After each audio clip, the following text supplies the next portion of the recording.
ke Amerika. Jadi maksud saya itu ada milestone waktu saya masih di Kudus terus. Tiap hari itu SMA itu sering membantu orang tua saya ngupload foto, waktu itu foto berwarna. Tiap kali ayah saya kalau saya pulang sekolah sudah dipanggil Ben, gantiin papi. Saya itu baru naruh, belum juga makan.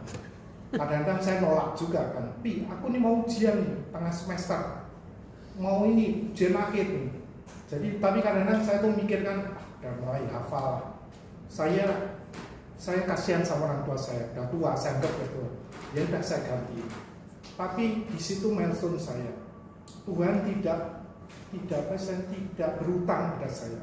Dia tahu saya bantu orang tua di Kudus, karena semua kakak tadi kan semua kuliah, ada di Semarang dan sebagainya. Saya masih bantu, tapi Tuhan kasih saya lulus, bisa masuk ITB, bisa masuk Unpar, bisa masuk IKIP. Saya daftar empat perguruan satu saya nggak ujian. Saya nggak ujian karena ini Maranatha sudah lulus, sudah pasti diterima. Jadi Tuhan kasih saya pada katalah anugerah, kemurahan itu milestone saya. Milestone saya berikutnya adalah kawin dengan istri saya.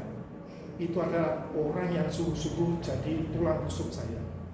Saya sadar kenapa saya kalau dibilang saya itu sebenarnya suka kalau punya istri yang tinggi, yang feminin, keibuan gitu kan.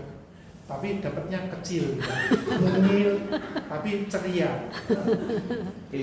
Itu saya belajarnya dari teman saya. Waktu sekolah di UI S2, saya tanya sama teman saya punya teman sama, dia lebih tinggi dari saya, dia udah punya pacar kecil. Saya tanya dia, namanya Budi, Bud, kamu kalau cari istri yang kayak apa? Oh, aku seneng yang feminin, gitu kan. Feminin, tinggi, pokoknya langsing ya, pokoknya cantik segala macam. Loh kok sama carinya? Lah kok kamu mau sama Anne pacarnya itu? Lucu Ben. Ini lucu gitu. Jadi waktu itu saya udah mulai kenal sama istri saya. Terus saya mikir gini, apa hebatnya saya daripada Budi? Budi aja mau terima Anne kecil, walaupun punya selera lain, tapi hasilnya lain. Jadi saya pikir kok dia mau ya kecil, nah ini kan Tuhan sudah sediain nih kecil nih, ya kan? Jadi di situ pun saya mikir, oh saya apa hebatnya saya pada begini, akhirnya jadi istri saya. Milestone berikutnya ketika saya kerja di Palembang. Jadi waktu itu saya masuk kerja sebelumnya di farmasi, kemudian di kosmetik. Waktu di kosmetik saya bilang aku kurang cocok. Di mana saya kerja di Cikandil, jauh ya, Serang sana ya. Satu rumahnya masih di Pondok Gading Utama di sini. Setiap hari itu tua di jalan. Perjalanan kalau kerja 1,5 jam, pulang 2 jam. Jadi saya pikir, Tuhan kok aku kerja kok kayak gini ya Tuhan? Ya aku mau kerja lembur mau Tuhan, capek mau, tapi jangan sampai di jalan dong Tuhan. Dan Tuhan kasih kerjaan di Deksa Medika di Palembang. Saya waktu itu ngomong sama Tuhan, Tuhan tolong kasih saya kerjaan gini Tuhan.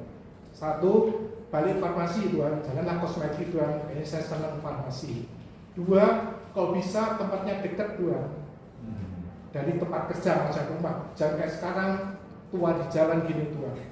Yang ketiga Tuhan, ya ini bisa jangan banjir Tuhan. Banyak maunya. Kalau bisa ya, kalau bisa gajinya jangan turun Tuhan. Ya. Dan Tuhan kasih saya di Deksa Medika. Itu jauh di Palembang. Ya. Saya waktu ditawarin sama